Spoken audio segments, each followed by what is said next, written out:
ថ្ងៃអន្សានោះមានន័យថានេះដូចរូបនឹងក្រោយខ្ញុំនឹងចាជាថ្ងៃដែលយើងត្រូវសូត្ររោចរំដោះគ្រោះរួមទាំងពួកអមនុស្សទាំងឡាយទាំងពួងដែលបង្កបញ្ហាដល់យើងប៉ុន្តែយើងធ្វើឲ្យចំថ្ងៃអន្សាមកអន្សាអានឹងធ្វើសម្រាប់ពិធីកាត់គ្រោះឲ្យខាងរណូចហើយការធ្វើនោះដែរហេតុអ្វីថាចុះបើថ្ងៃអន្សាចេះមិនមែនជាអន្សាយើងត្រូវបាត់បង់អន្សាយើងត្រូវគេធ្វើអីបានណានៃនឹងតែមួយដូចគ្នាប៉ុន្តែខ្ញុំបកស្រាយជូនបងប្អូនថាខែអន្សានេះគឺយើងធ្វើសម្រាប់តែរួចរំដោះគ្រោះគឺយើងមានម៉ោងមានធុកទៅតាមឆ្នាំចាស់ឲ្យដើម្បីរួចនៅផលរំខានឧបទ្រពអមនុស្សដែលបង្កបញ្ហាដល់យើងឲ្យធុកបួងសួងទស្សបារមីម្ចាស់ទឹកដីអរុគទេវតាផ្ដំចេញពីឱកាសខ្ញុំបកករណាសូមរតនាតែពេលទៅតទៅជាមួយនឹងការបួងសួងបែបបាននេះគឺមានពេលមានវេលាមានក្បួនរបស់យើងបានត្រឹមត្រូវមិនមែនជាតែម៉ោងណាចេះតែធ្វើលើអន្សាទេហើយលើអន្សានេះទៅដូចគ្នាអ្នកដែលគាត់បំណងប្រាថ្នាធ្វើអំពើមកលើយើងក៏គេធ្វើទៅលើអន្សានឹងដែរចាធ្វើទៅលើអន្សានេះមានន័យថាយ៉ាងម៉េចគេមានឆ្នាំគេមានបាលីគេមានពេលវេលាធ្វើហើយមានម៉ោងមានពេលមិនមែនចាំបាច់តែពេលយប់បានធ្វើពេលយប់បានសូទេមានពេលថ្ងៃក៏មានដែរប៉ុន្តែតែក្បួនទាំងអស់នេះសួរខ្ញុំចេះទេ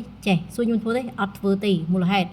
ខ្ញុំខ្ជិលកាន់ក្របខ្ញុំខ្ជិលធ្វើរៀបចំជាមួយនឹងអាសាច់អាឈាមអាសម្រាប់សត្វអីហ្នឹងបូជាឲ្យពពួកអមនុស្សឬក៏ព្រីប្រែតទាំងអស់នោះស៊ីមូលហេតុទាំងថា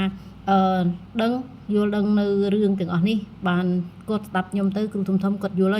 ហើយសម្រាប់ខ្ញុំផ្ទាល់ខ្ញុំក៏មិនបានគ្រូធំគ្រូអីទេប៉ុន្តែខ្ញុំបានដឹងរឿងខ្លះពីបញ្ហាទាំងអស់នេះខ្ញុំយកមកចែកម្លែកហើយក្នុងការដែលខ្ញុំនិយាយនេះមានន័យថាខ្ញុំនឹងច្បាស់ហើយដូចពួកព្រីពួកអីហ្នឹងវាចាំទៅសើចទេបើសិនជាយើងនិយាយពីវាខុសវាសើចព្រោះវាសប្បាយត្រង់ថាយើងគឺជាផ្លូវកន្លងមួយដែលឲ្យវាប្រើបានឲ្យវារោរបស់អាហារវាស៊ីហើយព្រោះធម្មតាវានៅតែតោវានៅពេលវល់វានៅវិញវិនទាំងដែលពួកគ្រូខ្លះដែលគាត់ធ្វើខុសហើយពួកព្រីទាំងអស់ហ្នឹងវាបែរជាស្រាយហើយលេងចេញទៅវាដឹងតណាអញ្ចឹងវាតាមរោគនៅមនុស្សដែលអាចជួយវាបានចាសម័យបច្ចុប្បន្នមួយនេះការនិយាយពីព្រីគឺមានច្រើនដូច្នេះ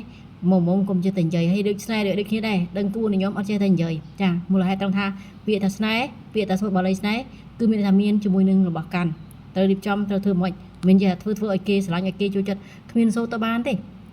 គ្មានណាគេមកជួយចិត្តបានទេយើងធ្វើអាក្រក់ទេយើងកាន់តែអាក្រក់ថែមទេទាំងដែលយើងធ្វើអាក្រក់ឲ្យទៅឲ្យគេជួយចិត្តនោះណាហ្នឹងហើយដូច្នេះហើយនេះជាពេលវេលាអន្សាមានតែធ្វើបើយើងធ្វើសម្រាប់រោចរំដោះគ្រោះខែគ្រោះចាំគ្រោះចាប់គ្រោះចងគ្រោះកាច់ចន្ទ្រៃគ្រោះថ្នាក់ចដនដោយយើងមានប្រមាថកាត់ដាច់ 100% ទោះបីយើងធ្វើខ្លួនឯងក៏ដោយឲ្យដឹងពីពិធីបួងសួងឲ្យដឹងពីពេលវេលាអន្សារបស់យើងមកអន្សាហើយនឹងដាក់អំបិលទៅតាមពេលវេលាអន្សាហើយធ្វើខាងរោចមិនមានពេលណាក៏ចេះតែបន់ថាសូមឲ្យដាច់គ្រោះនោះទេណាពេលខ្លះយើងបន់ទៅលើលេខលៀបសំណាំរបស់យើងដាច់លៀបរបស់យើងទៀតក្បួនជំនឿលើក្បួនយើងត្រូវតែយល់ដឹងមិនមែនចេះតែធ្វើមិនមែនចេះតែថាណាហើយមួយទៀតតកតងជាមួយនឹង